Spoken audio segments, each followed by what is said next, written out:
This is my prediction for the Champions League quarterfinals. The first game that we're going to analyze and predict is Manchester City versus Bayern Munich. The City's machine has been rolling in mathematical precision as Professor Pepe has brought the team in top form towards the end of the season. Nice rhymes, man. A thing that he has done repeatedly over the past years. With 8 wins over the last 8 games, they are ready to play one of the most important games of recent history at home. Erling Haaland is doing things that not even the most optimistic City fan would have imagined before the start of the season. But nevertheless, City's progress is not a one-man show, as there is an exceptional team behind him that makes it really difficult to single out anyone. On the other hand, Bayern sits at the top of Bundesliga, and the transition from coach Nagelsmann to coach Tuchel seems to be going smoothly so far. However, their elimination by Hoffenheim at the German Cup shows that they are not invincible. Bayern is a group that finds many scorers during the season, and they have experienced players who have won the Champions League 3 years ago, as well as a coach who won it 2 years ago with Chelsea. Now it's time for the prediction. As difficult as it seems to choose a winner, I'm gonna go with Manchester City because I believe they are a bit better than Bayern currently.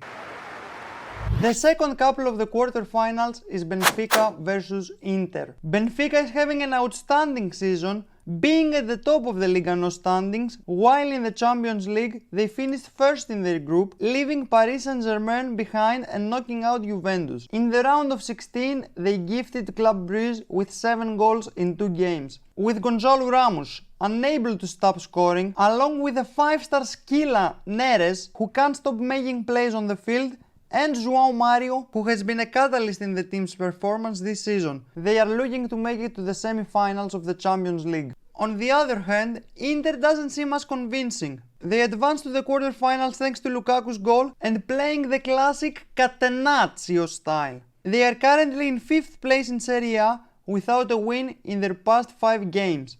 They struggle to score, but at the same time it's not that easy to score against them, and they have players who only need one moment to do damage and are always dangerous. So for this matchup I will go with a better team, Benfica. Although it's a bit biased, as I used to live in Lisbon for 6 months and I have a lot of Portuguese friends who support Benfica, also visited Stadio da Luz, Benfica is clearly superior to Inter, and if they don't mess it up, they will end up in the semi-finals. The next matchup is really hard to predict.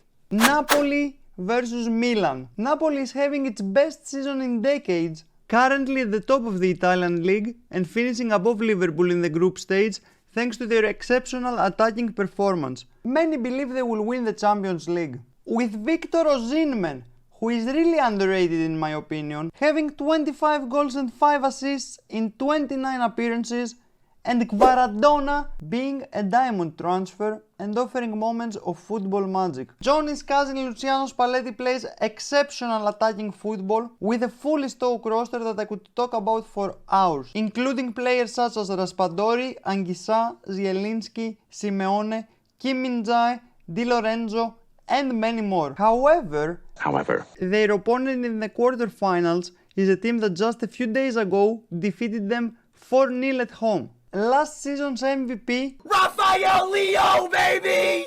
is their top scorer in this season, and Giroud with Brahim Diaz are following closely behind. They are the second team from Milan to reach the quarterfinals by playing classic Catenaccio, defeating Tottenham 1-0 overall in 2 games. Before I predict for this couple, I want your predictions for the quarterfinals in the comments. Let's see if anyone can get all 4 correctly.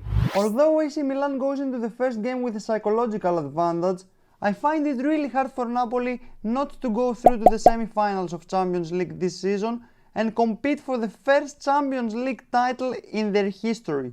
I also have a feeling that this qualification will be decided in penalties.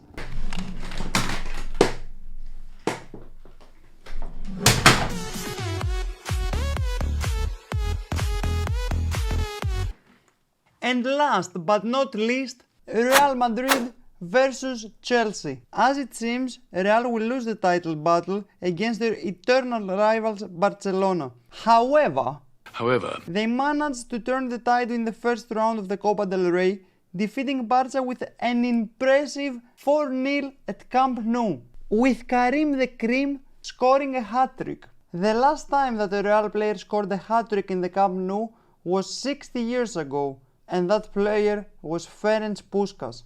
Real is undoubtedly the queen of club football, with the most victories in the history of the competition. Their leader, Karim Benzema, is seeking his 6th gold medal in the tournament and has by his side his faithful soldier, Vin Jr., who season after season establishes himself in the cream of football superstars. They're going to face Chelsea, who have also made history in the competition, having recently won the trophy in 2021. Nevertheless, this season cannot be characterized as successful, as Chelsea is currently sitting in 11th place of the British Premier League, having changed 3 coaches during the season, something that is really common in the Greek Super League, but not so common in English football. Without a pure goal scorer, and with Joao Felix showing that he has not adapted to the team, and Havertz struggling to score, while the defense is simply not convincing enough. And now it's time for my final prediction, and I know that a lot of you guys will not like it, and you will be in the comments like, Panos, are you serious? Zero football knowledge. You're probably watching hockey. Go outside. Go outside. If there is one thing I have learned in the 25 years that I have been watching football, is never write off any team. Leicester City won the Premier League in 2016 and the Greek national team won the Euro in 2004. For this reason alone, for the upset, I am going with Chelsea.